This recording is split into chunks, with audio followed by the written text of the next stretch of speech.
Hi, we're back.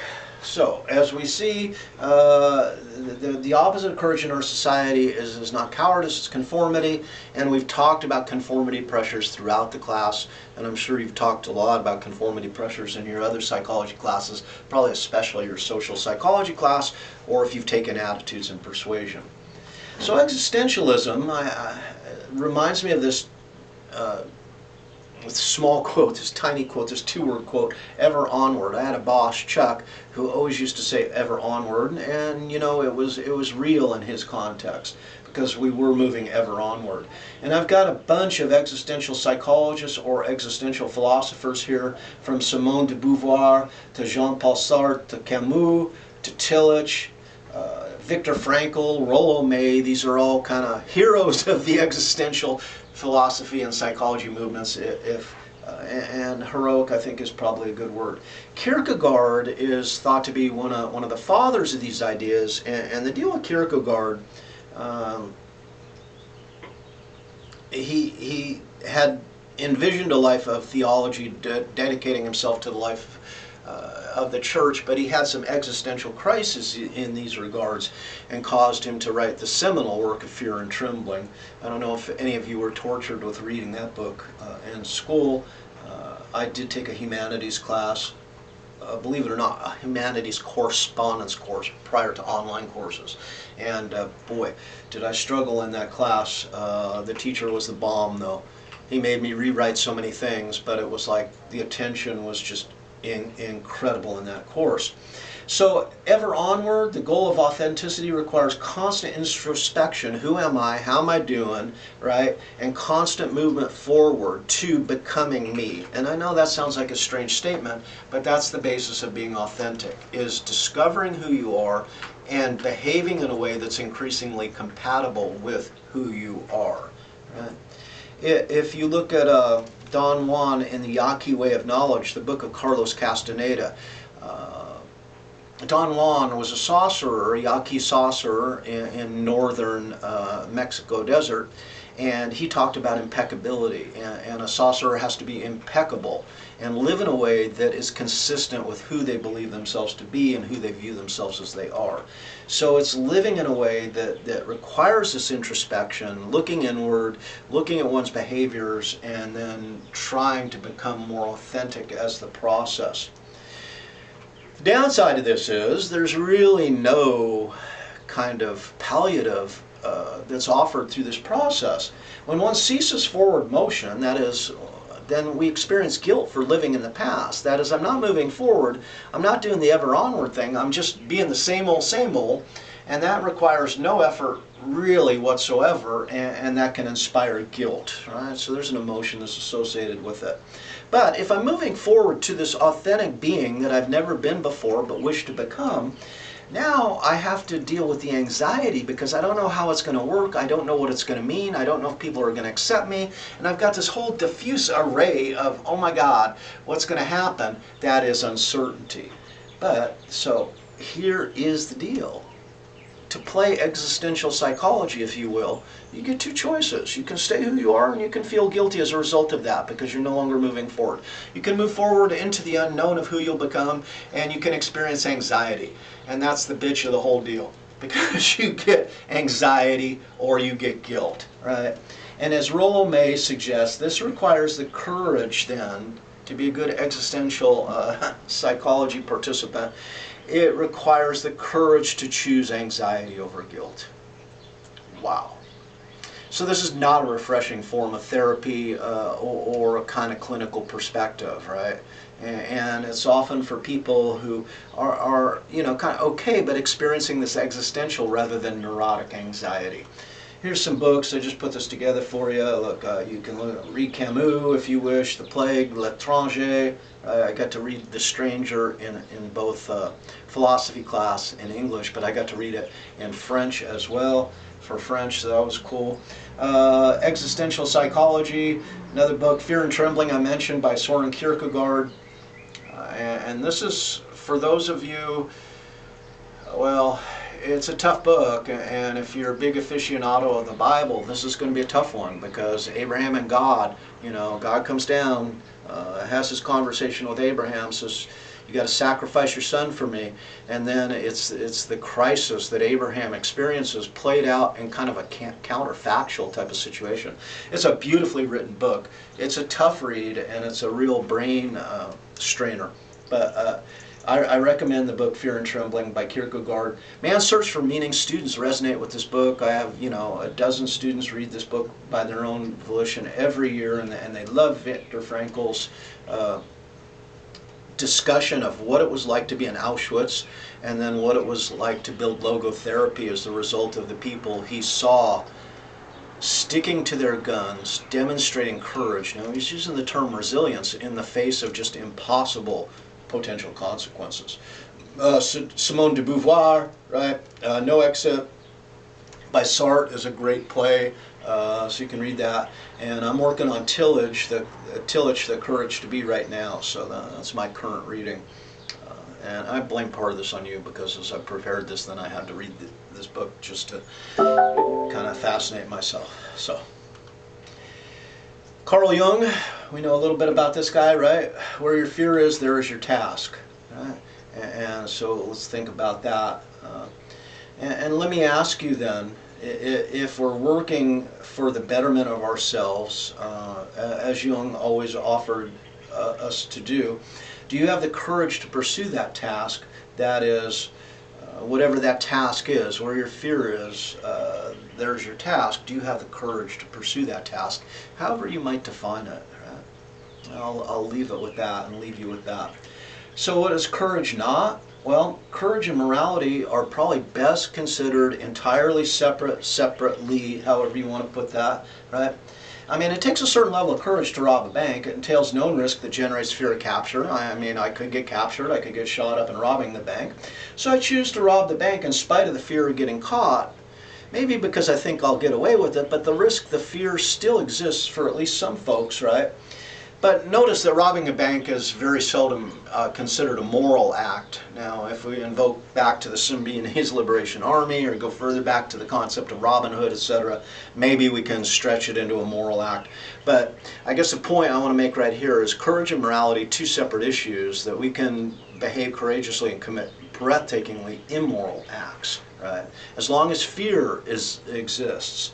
So courage then is not likely positively or negatively valenced as we think about it in these terms.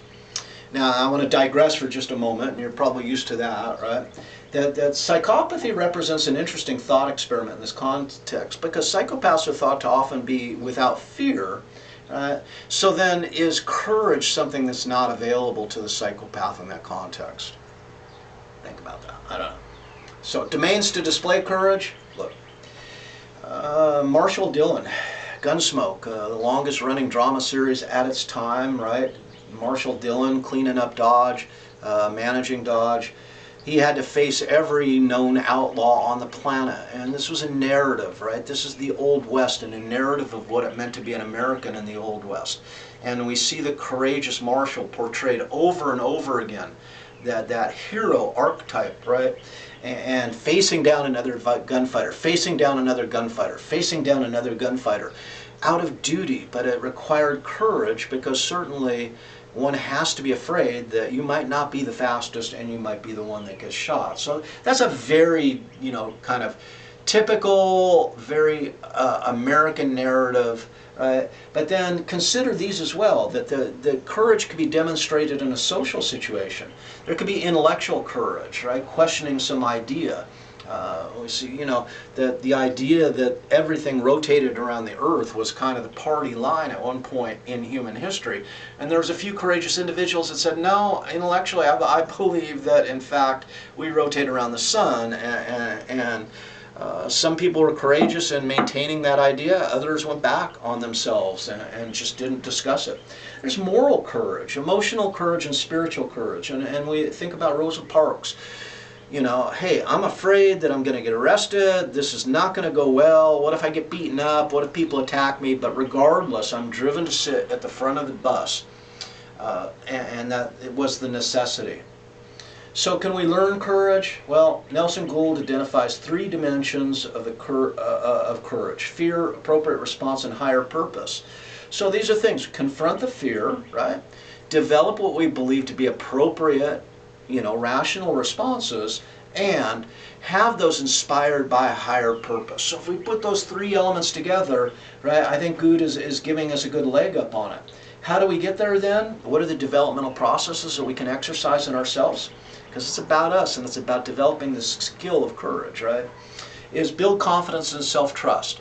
And we do this incrementally through a number of small tasks that continually increment to larger tasks. Perceive a worthy purpose and live a purposeful life, right? And manage fear. It's there. It ain't going to go away. So just learn to live with it. And then 4 more that could be added onto this list, because we know how research works. That is, people theorize, they do research, other people read it and then build upon it. And that's the absolutely bitchiness of science, right? That it's never cast in stone, that it's always moving forward, at least we hope so. So in terms of learning courage, Dungate and Armstrong, right, they believe that 4 more themes are needed to be added. Empowered decision making, and be an empowered decision maker. That goes back to the earlier idea of choosing your response, right? Intention and willing action, again, the demonstration of will, or the will to power, as Nietzsche might suggest. Opportunities to practice and persevere, so seek out opportunities to practice one's courageousness, or the elements that lead to courageous behavior, and persevere when it doesn't go well, and dust oneself off, pick oneself up, and keep at it. Ensure a sense of belonging and self-worth, right? And that's something that you have to do for yourself, or you're constantly a victim to others, as Carl Rogers warns us, right? And to the extent that we can surround ourselves with people who demonstrate unconditional positive regard, we choose those people, this path becomes easier. Yeah. Winston Churchill kind of throws a bit of a curveball at us, but he was adept at doing this. Courage is what it takes to stand up and speak. And many of you have written kind of in your extra credit assignment how important it is to learn to do that, right? But then Churchill, like he so often does, comes back around from a different angle, and he says courage is also what it takes to sit down and listen. So do we have the courage to do both? And sometimes it is to act, and other times it's allowed other people to act. And when you start, engaging in your parental struggles, most of you are not parents yet, but eventually many of you will be. And to what extent are you going to be able to sit down and allow your children to begin to behave courageously? Is another way to spin on that. Or your employees, if you're looking in an organizational context. Or your partner, if we're talking in a relational context. So let's kind of sum it up here, right? So, I got to ask you the questions. Is courage, first of all, an emotion? And why would you think so? But then why would you think not? What are the pros and cons of adopting that stance as courage as an emotion? And when we talk about narratives and we talk about affect, right? Is this something that's happening after the affective stream is fluctuating? Are we looking at behaviors in response to the affective stream? How is that working? Is it an emotion? Is it not? Is courage a trait or a characteristic? And is that just because then it's habitualized as an emotion and then we consider it a trait or characteristic? Is there a genetic component? And you know that we've been asking these questions throughout the course and will continue to. Is it simply best designed as a behavior, an observable behavior, and kind of be far more empirical and a little less philosophical and kind of take it back to that level? Now, back to that first question, if it's not an emotion, then what are the emotional correlates to courage? Is fear, anxiety the primary inhibitor of courage, and is it the necessary component to display courage as a response? And I think that one is probably pretty much a lock. If it's not a trait, what are the supporting traits or characteristics of courage? That is, then what underlies courage in a trait system? Can we go to the big 5? Is it like extroversion and conscientiousness, right? Or openness? Whatever traits that you want to think about, that courage might be built on or built from, I guess is a way to look at that. But if courage is a behavior, and that probably is the safest bet in most contexts, right? is we can label a behavior as courageous is it's somewhat domain specific, and that is, might we then be more likely to be demonstrating courageous behaviors in one context and maybe less so in another context? So does domain matter, and is domain specificity as it? And if so, how? And you might work that out for yourself. I find it easy to be courageous in these instances, but less so in other instances. And then you can start to wonder, what are the differences? And if it's important for me to take my courage from one domain and build it in another domain, how might I do that? And what are the domain differences that have not allowed that to happen automatically or naturally? So that's basically what I got for you guys about courage. I hope you have the courage to pick up these thinking points, these talking points, and move forward with them. And you guys take care. I've missed you this semester.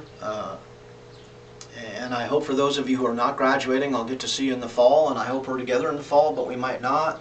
And we already have to determine what our potential responses to the future are in this regard. But let's hope that we meet the challenges that are ahead of us with courage. Right? So you all take care, and that's all I got for you. And hey, and if you want, plant some bee borage and help out our bees, because they're courageously going against an environment that seems to be stacking the deck against them. So take care, and I'll see you later.